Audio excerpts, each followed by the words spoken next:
Hi, Richard here. Okay, now, look, the style of YouTube channel that I do a guerrilla style filming. We just get the phone and then we go filming places. And what we've done today, so uninvited and everything else, we've turned up at Moffat Beach Industrial Park, which is the home. You'll even hear a truck going past now. So expect during the interviews that we achieve that today. And anything that goes on, you're going to hear machine noises, you're going to hear trucks and all this. It's the best we can do in a guerrilla style thing. It's not a sterile set. We're not on a talk show. We're coming here and we haven't even asked permission or anything yet. We're just going to see how it goes, see if they're as excited about Calgym and that as I am. I can't believe I'm standing here. I mean, this is where Manfred started the Calgym company and built the machines that went to every gym in Australia and probably overseas as well. I mean, every gym, every PCY, look, everything, every sports club, everybody had Calgym. He was an innovator. He was there at the right time as gyms boomed to do this. So he was ahead of his time and predicted a trend kind of thing. So we're, yeah, this is a beautiful mural out the front of the Moffat Beach factory. And so, yeah, we're going to go in and see what we can find out about the old Calgym days, because we had been told that some of the guys doing the metal fabricating here used to work for Manfred, so we might find one of those guys, you never know. And there's even a rumour that there's some machines in here somewhere too, and I'm itching to see that. All right, so just so you know, Calgym, you know, this is the mecca of, or the I don't know, Bethlehem stables where Christ was born. This is that of bodybuilding here in Australia. This is the place where it happened. This is where all the machines were made that changed the face of bodybuilding and fitness in Australia. I mean, this place, I mean, to be here is incredible.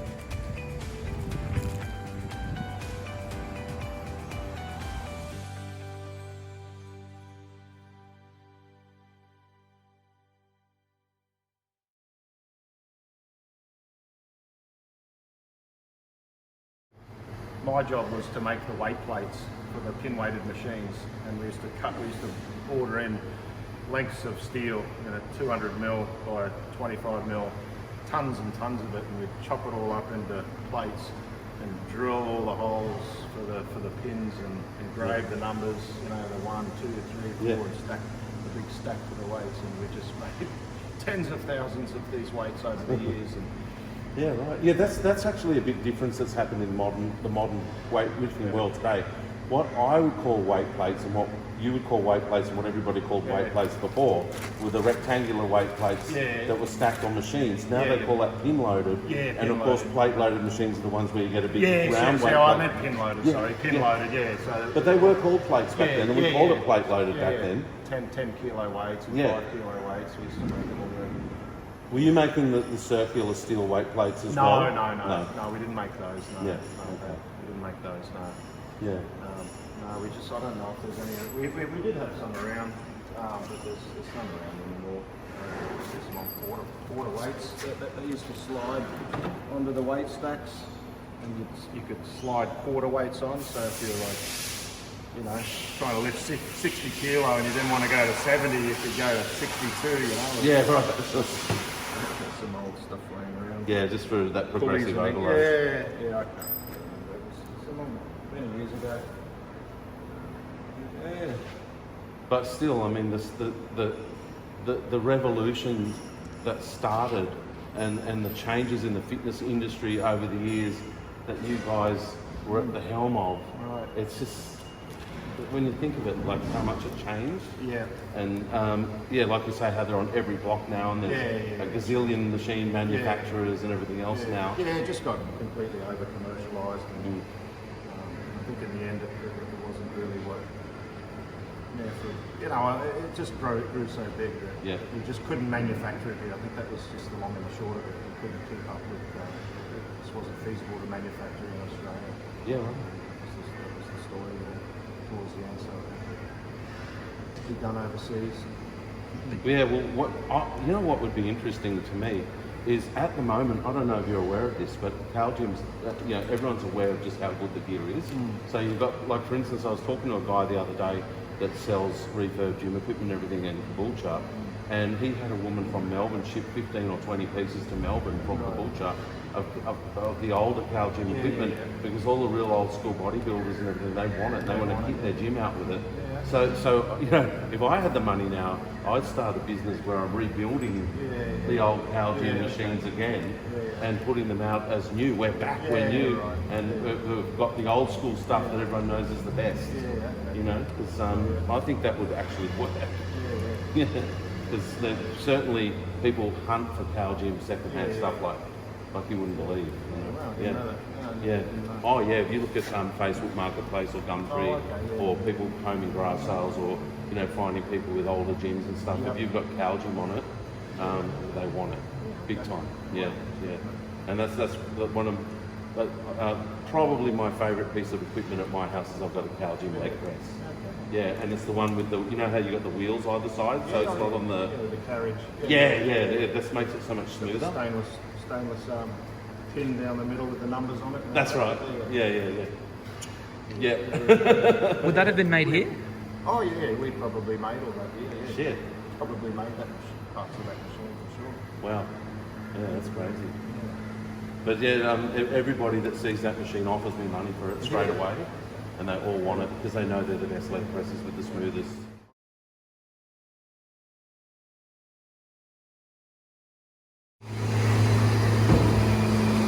That's a leg extension, leg curl combo, That's a shoulder press platform mount combo. And that's a seated row chest press combo.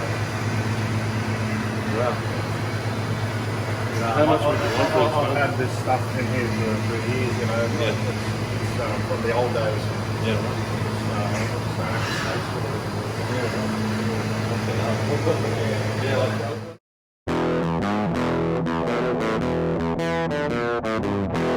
Brandy Nelson, he was Manfred's first employee, and that's probably back in 1986. Wow. And it was just the two of them making gym gear. Okay, well, for gym enthusiasts like myself, and for people that love gym machines and all that sort of stuff, this is like, you know, the place, you know. Yeah, it was. It's not anymore, but yeah. Yeah, because you guys were the ones that really made the first machines in Australia, and were the first. You were just everywhere. Yeah, every gym was commercial Calgym. stuff. Yeah. So it's like it's Australia gym history and definitely everything. It was definitely the best of the best at its time. Yeah. Oh, it still is. Like I don't think anyone's bettered it. They make it look more modern with the way they're bending the metal and everything, but they haven't actually bettered the machines. And, no, not at all. And I think a lot of them are still probably copying a lot of the ideas, like the unilateral. Yeah. As far as quality goes, there wouldn't be anywhere near what it was in the 90s, late 90s and early 2000s, stuff that's being manufactured here. Yeah, right. That's crazy. That's where it all got powder coated over there, or everything. Yeah, right.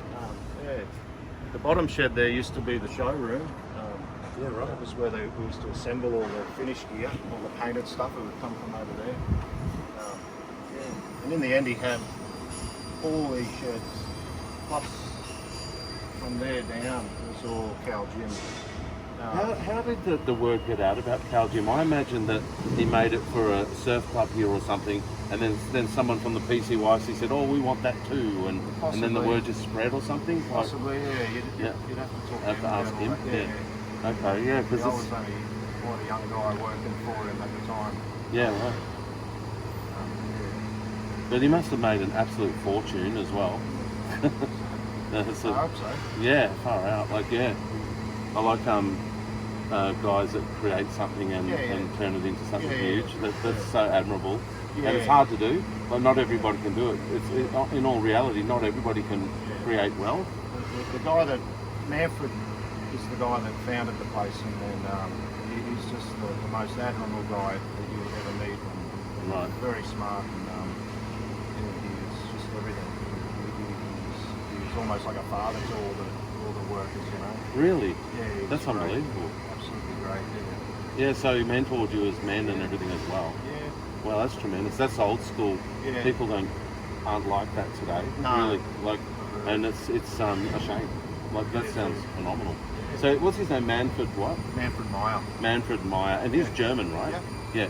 Did he come over from Germany, or was he born here? Or? No, he's born in Germany. Yeah. Born in Germany. Yeah. All right, Yeah, because Germans are famous for engineering. Yeah. And everything as well, Very and quality good, all that workmanship. stuff. Like, No, he was the best. yeah, right. Okay, and an eye for detail. They're known for that. And yeah, so is that the sort of stuff you observed in him? Yeah. Yeah. It was fantastic. Yeah, you should try and contact him. Or I don't know. Yeah, right. Yeah. He was just here a couple of weeks ago, actually. Really? Well, he still comes to say Yeah, hello. he still comes to say hello. Yeah. Oh, that's phenomenal. Yeah. So what do you do here now? What's the name of your company? Nelson CNC. We make end caps for posts and stuff like that. Nothing too exciting. Yeah. Oh, it's funny how people do things. We stopped in a metal fabricator's a little while ago here in Caloundra, and he had just landed the deal doing the staircases and everything for all buildings all over Australia. So he's making millions a year doing railings and staircases and things like that in his metal fabricating shop over at Bells Creek there. Okay, yeah. And so that's pretty amazing too, isn't it? You know, like you're going away doing metal fabricating or something, and someone says, "Oh, can you make me this?" And then all of a sudden you're getting all these orders, and then all of a sudden you get a big break. Like, it's pretty exciting. Yeah. Oh, that's really tremendous of you to show us this. Yeah, no problem at all. I can't believe that you had those, because that's another thing that Calgym were the innovators of, wasn't it? Having presses that are also pulls and Yeah. I think that came later on. Yeah. You know, when gyms like Good Life and Jets and all those sort of things started to come, when gyms became very popular and they started going up on every corner of town. The manufacturing here we couldn't keep up with it, so eventually they took it overseas. I think they took it to Korea first, and then to China, and before China was Korea, and that's where those ones were actually built. They're designed by Calgym, but they weren't made here. Okay. So the quality of it is nowhere near as good as the stuff we used to make here. Yeah, right. Okay. What was the idea of having the two-in-one machines like that? Just space savers I believe so. for smaller gyms at hotels or whatever. One machine can do what two of the other machines could have done, I suppose. Yeah, right. That's the way it all sort of panned out. Even that in itself is fascinating though. You know, you're building gym equipment for people, and then you get people coming in saying, look, well, we've got a hotel or something with less room, so you go, okay, we'll do that for you. You know, just the innovation that's right. is amazing, you know. I think when Calgym started, it was more, gyms were just for bodybuilders and things like that in the old days. How many women went to gyms? It just was, it was a bit different. Around the year 2002, 2003, when they all started popping up everywhere, and they 24-hour gyms and things like that. Yeah, well, when I started lifting weights was in the early 80s, and I was under the Royals Rugby Union Club in Canberra, and they had Calgym equipment there, and only men attended that gym. And in fact, a lot of the blokes there would be like smoking a cigar, put it down, drink scotch in between sets and all that. But it definitely did change once women came into the gym.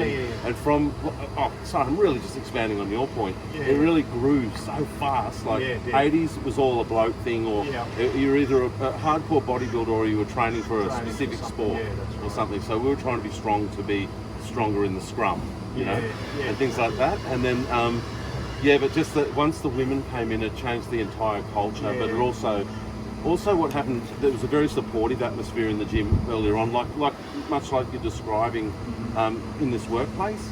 Like the older blokes, if they saw you doing something where you get injured, they'd run over and help you and show you how to do it properly. But these days, people would stand back and watch that happen to you, and they'd just say, hey, well, he hasn't paid me 50 for a program, so, you know, back then, it's funny, that's what the culture of gyms was like, and it's interesting that you even mentioned it. That a lot of the other machines too, just to go off point a little bit, is Manfred design was a lot of these endurance types of machines and cardiovascular types of machines. I don't know if you ever seen the cardio climber. He designed that, and that was a big game changer. They're huge now. Only the other day I saw Eddie Hall. He's the strongest man in the world. His brother holds the world record for the cardio climber, and Eddie Hall. Sylvester Stallone has one. Yeah, right. I know a lot of people like that have these things, but Manfred designed that machine and invented it. Oh wow! They did rowing machines and swimming machines and things like that.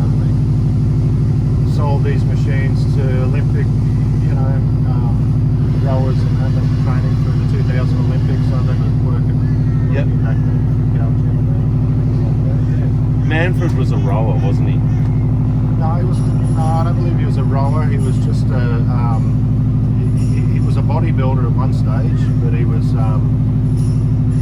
just a very fit man. Okay. That decided to build the gear, but he was way ahead of his time. I know that much. Yeah. As far as endurance goes and things like that, and the way that his physique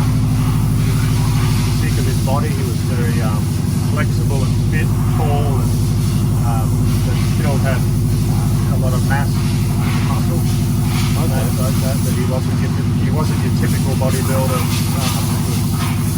steroided up and had no endurance. He was more of a guy that would ride a bike to work, 20k, take me back and swim 20k. He was Yeah, well, the guy that we met the other day, he had a lot to do with training up the Olympic strength people, and he was talking a lot about Manfred, and that he had the same sort of ideas as Manfred, like you're saying, with the strength, the flexibility, and the cardio. It was all three. He was talking about that.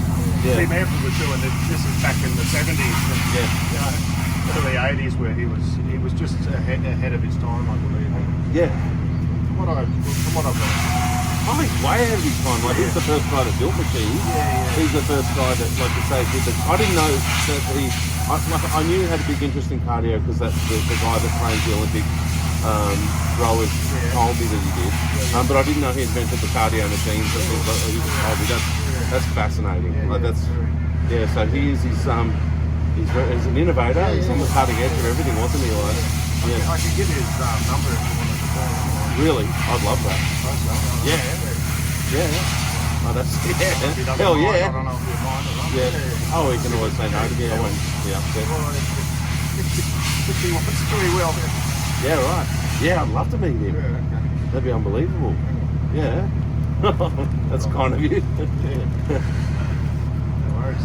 Is there anything else you can think of that really stands out about Calgym and? I could show you here, or is there something you could show me here? not particularly. I probably can't show you too much here anymore because all the stuff's gone. Except for there was a little bit of gear there. But, yeah. I was amazed to see. No, it was just a great place to work. It was just absolutely loved working here. And Manfred actually helped me to grow this business from the beginning. And the business here wouldn't be what it is without Manfred at all. What a tremendous man, though, to help you in business like that and get you started and to mentor you and stand by you as well. That is actually real character. He sounds like a total legend, actually. Well, there you have it. We're here at the original Calgym factory, and the fortune of getting to have a good talk and be shown around. This has blown my mind. So, thanks, legend. No worries.